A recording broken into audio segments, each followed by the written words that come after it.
খবর পড়ছি ফুলজর নদী থেকে। যুক্তরাষ্ট্রের এলিট র্যাপিড রেসপন্স ফোর্স 82তম এয়ারবোন ডিভিশন নামানোর পরিকল্পনা করছে ট্রাম্প। আলোচনার নামে সমক্ষেপণ করে ইরানের বড় যুদ্ধের জন্য প্রস্তুত হচ্ছে মার্কিন বাহিনী। পেন্টাগন এটাকে বলছে ফাইনাল ব্লো, চূড়ান্ত আঘাত।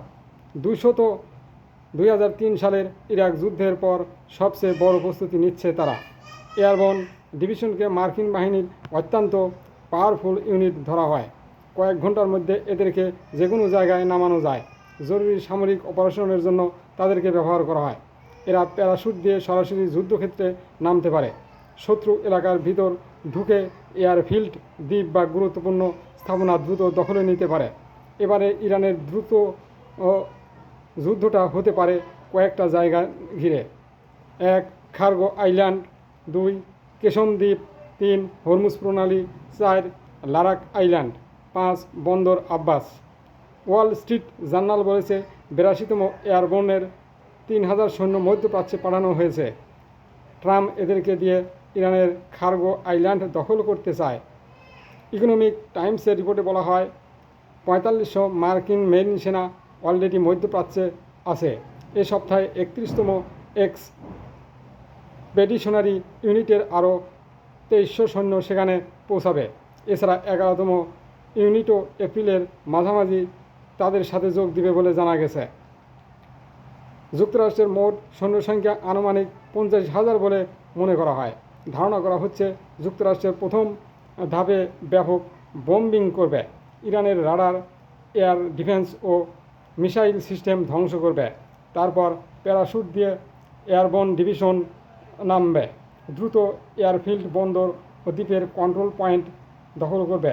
পরবর্তীতে তাদের সহায়তা করতে আসবে মেরিন ও স্থল সেনা। যুদ্ধ মোটামুটি গ্রাউন্ড ইনভ্যাশনে রূপ নেবে। বিশ্লেষকদের মতে এই চূড়ান্ত যুদ্ধের টার্গেট হবে খার্গো আইল্যান্ড, কেশম দ্বীপ, হরমুজ প্রণালী, লারাক আইল্যান্ড ও বন্দর আব্বাস ঘিরে। খার্গো হচ্ছে ইরানের তেলের লাইফ লাইন। দেশটির 90% তেল এখান দিয়ে যায়। কেশম দ্বীপকে বলা হয় ইরানের ভূগর্ভস্থ ক্ষেপণাস্ত্র নগরী। নৌ, ড্রোন ও মাইন লুকানো আছে এখানে। আর হরমুজ তো ইরানের ট্রাম্প কার্ড, এটা দিয়ে বিশ্বের তেল চলাচল বন্ধ করে দিতে পেরেছে। হরমুজ পাশে পার্শ্ব উপসাগরের প্রবেশদ্বার। লারাক আইল্যান্ড ইরানি নৌবাহিনীর কৌশলগত ঘাঁটি।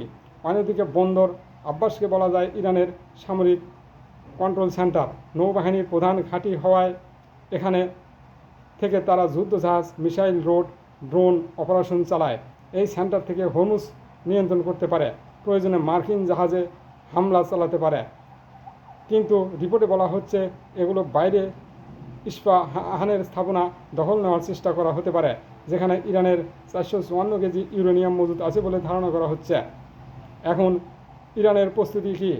ইরানের সেনা কমান্ডো জেনারেল আলী জাহান শাহী গতকাল বলেছেন, গ্রাউন্ড ওয়ার হলে যুক্তরাষ্ট্রের জন্য সেটা হবে আরও ভয়ঙ্কর ও মরণফাত, আরও ব্যয়বহুল। দ্য নিউ আরব নিউজের এক প্রতিবেদনে বলা হয়েছে, সম্ভাব্য মার্কিন স্থল আক্রমণ ঠেকাতে ইরান 10 লাখের বেশি যোদ্ধা প্রস্তুত করে রেখেছে। এর মধ্যে নিয়মিত সেনাবাহিনী তো আছেই, Islamic revolutionary guard, IRGC, reserve force এবং স্বেচ্ছাসেবক বাজিশ ফোর্সও থাকছে। রিপোর্টে বলা হচ্ছে দেশপ্রেমে ঐক্যবদ্ধ হয়ে ইরানিদের মধ্যে উচ্ছ্বাসের ঢেউ জাগছে। তারা মার্কিন বাহিনীর জন্য ঐতিহাসিক নরক তৈরি করে ফেলবে। স্বেচ্ছাসেবক বাহিনীতে ইরানের তরুণরা বেশি করে নাম লেখাচ্ছে। এদের বেশিরভাগ আগেই সামরিক ট্রেনিংপ্রাপ্ত। নতুনভাবেও আরও অনেক রেডি করা হচ্ছে। ইরান কয়েক দশক ধরে এই যুদ্ধের জন্য প্রস্তুত হয়েছে। ভিয়েতনাম, ইরাক, আফগানিস্তান মার্কিন অভিযানের খুঁটিনাটি স্টাডি করেছে বিপ্লবী IRGC। তারা চীন ও রাশিয়ার কাছ থেকে প্রশিক্ষণও পেয়েছে। এর মধ্যে চীন সম্ভবত উন্নত মানের জাহাজ, বিধ্বংসী ক্ষেপণাস্ত্র দিয়ে ইরানকে। সেটা সত্যি হলে মার্কিন যুদ্ধ জাহাজগুলোর কপালে শনি আছে। সামরিক বিশেষজ্ঞদের মতে ধারণা, খার্গো দ্বীপের আশেপাশে কৌশলগত জায়গাগুলোতে অ্যান্টি পার্সোনাল ও অ্যান্টি আর্মার মাইন পুঁতে রেখেছে ইরান।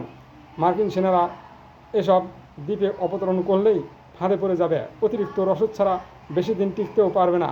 রসদ আনার মতো বিমান ঘাঁটি বা রাস্তাঘাট আগেই বোম্বিং করে ধ্বংস করে ফেলেছে ইসরায়েল ও আমেরিকা। অন্যদিকে ইরানের বিপ্লবী বাহিনী দীর্ঘদিনের অভিজ্ঞ যোদ্ধা। শহরের গলি থেকে পাহাড়ের দুর্গম উপত্যকায় তারা লড়তে অভ্যস্ত। তারা দীর্ঘদিন ধরে লেবাননের হিজবুল্লাহর পক্ষে ও সিরিয়ার আসাদের পক্ষে আরব মার্কিনী মিলিশিয়ার বিরুদ্ধে লড়াইয়ে যুক্ত। এদিকে ইরানের জনগণ এখনও আরও বেশি ঐক্যবদ্ধ।